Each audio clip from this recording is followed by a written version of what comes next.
Alice's Adventures in Wonderland by Lewis Carroll. Chapter 1. Down the Rabbit Hole. Alice was beginning to get very tired of sitting by her sister on the bank and of having nothing to do.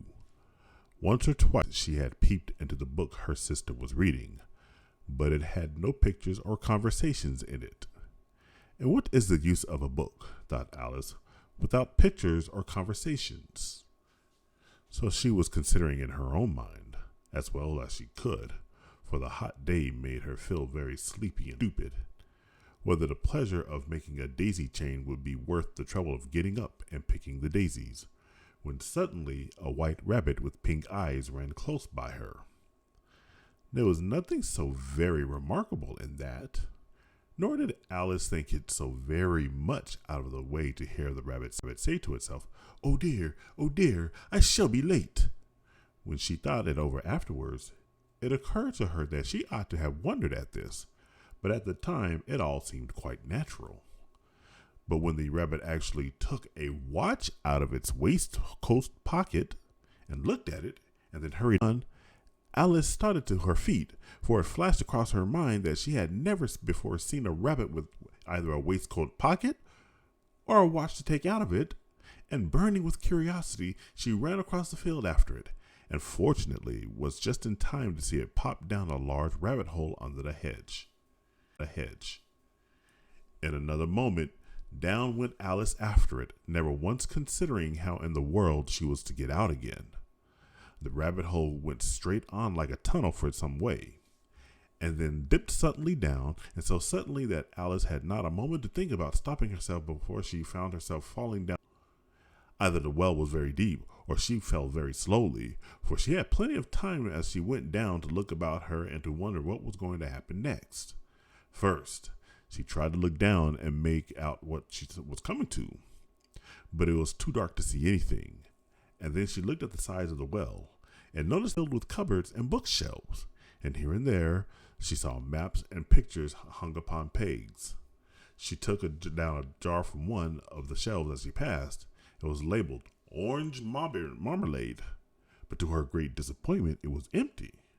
She did not like to drop the jar for fear of killing somebody underneath, so she managed to put it into one of the cupboards as she fell past it. "Well," thought Alice to herself, "after such a fall as this, I shall think nothing of tumbling downstairs. How brave they'll all think me at home. Why, I wouldn't say anything about it, even if I fell off the top of a house," which was very likely true. Down, down, down. Would the fall never come to an end? "I wonder how many miles I've fallen by this time," she said aloud. "I must be getting somewhere near the center of the earth. Let me see. That would be 5 miles down, I think." For you see, Alice had learnt several things of this sort in her lessons in the schoolroom, and though this was not a very good opportunity for showing off her knowledge, as there was no one to listen to her, still it was a good practice to say it over. "Yes, that's about the right distance. But then I wonder what latitude or longitude I've got to." Alice had no idea what latitude was, or longitude either, but thought they were nice grand words to say. Presently she began again. "I wonder if I shall fall right through the earth," seemed to come out among the people that walk with their heads downward. "The antipathies, I think." She said was rather glad there was no one listening this time, as it didn't sound at all the right word.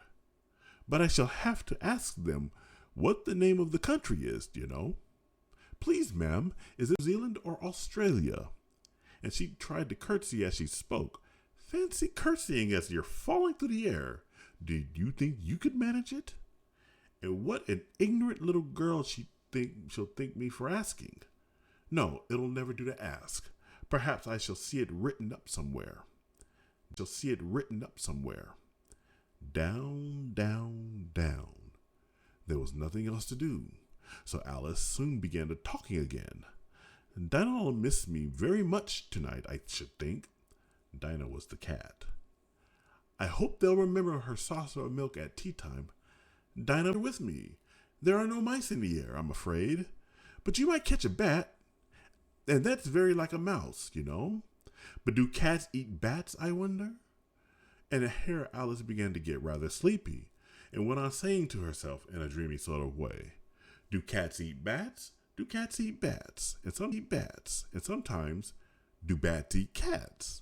For you see, she couldn't answer either question. It didn't matter which way she put it. She felt that she was dozing off, and had just begun to dream that she was walking hand in hand with Dinah, and saying to her very earnestly, now Dinah, tell me, do you ever eat a bat?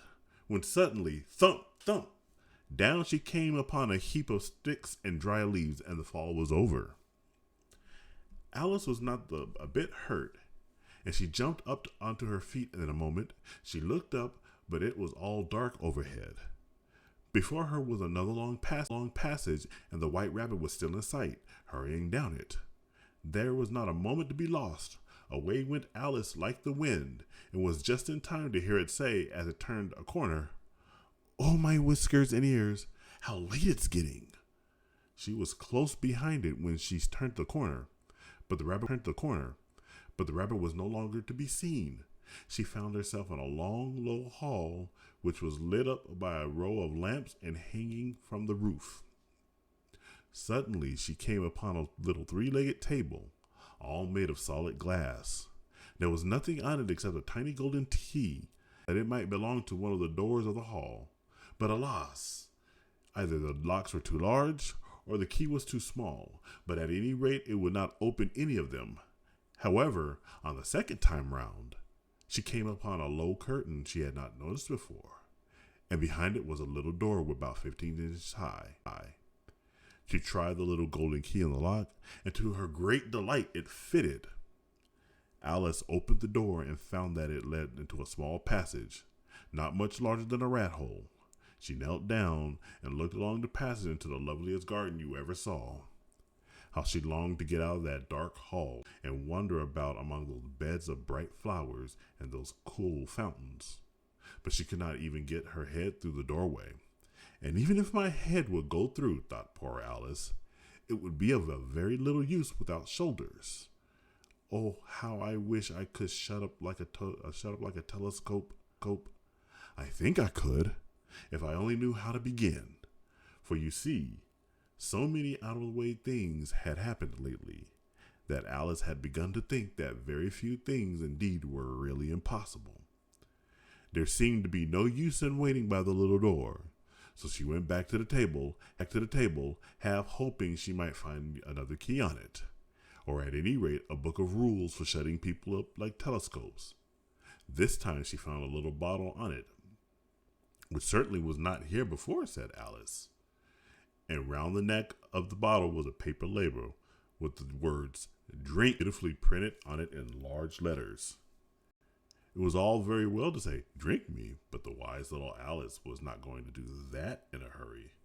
No, I'll look first, she said, and see whether it's marked poison or not. For she had read several nice little histories about children who had got burnt and eaten up by wild beasts and other unpleasant things, all because they would not remember the simple rules their friends had taught them, such as that a red-hot poker will burn you if you hold it too long, and that if you cut your finger very deeply with a knife, it usually bleeds. And she had never forgotten that if you drink much from a bottle marked poison, it is almost certain to disagree with you sooner or later. However, this bottle was not marked poison, so Alice ventured to taste it, and finding it very nice, it had, in fact, a sort of mixed flavor of cherry tart, custard, pine toffee, and hot buttered toast. She very soon finished it off. What a curious feeling, said Alice. I must be shutting up like a telescope. And so it was indeed. She was now only 10 inches high, and her face brightened up at the thought that she was now the right size for going through the little door into the lovely garden. First, however, she waited for a few minutes to see if she was going to shrink any further. She felt a little nervous about this. For it might end, you know, she said Alice to herself, in my going out altogether like a candle. I wonder what I should be like then. And she tried to fancy what the flame of a candle is like after the candle is blown out, for she could not remember ever having seen such a thing. After a while, finding that nothing more happened, she decided on going into the garden at once. But alas for poor Alice. When she got to the door, she found she had forgotten the little golden key. And when she went back to the table for it, she found she could not possibly reach it. She could see it quite plainly through the glass. And she tried her best to climb up one of the legs of the table, but it was too slippery. And when she had tired herself out with trying, the poor little thing sat down and cried. "Come, there's no use in crying like that," said Alice to herself rather sharply. "I advise you to leave off this minute." She generally gave herself very good advice, followed it. And sometimes she scolded herself so severely as to bring tears into her eyes. And once she remembered trying to box her own ears for having cheated herself in a game of croquet she was playing against herself. For this curious child was very fond of pretending to be two people. But it's no use now, thought poor Alice, to pretend to be two people. Why, there's hardly enough of me left to make one respectable person. Soon her eye fell on a little glass box that was lying under the table. She opened it and found in it a very small cake on which the words, "Eat me," were beautiful.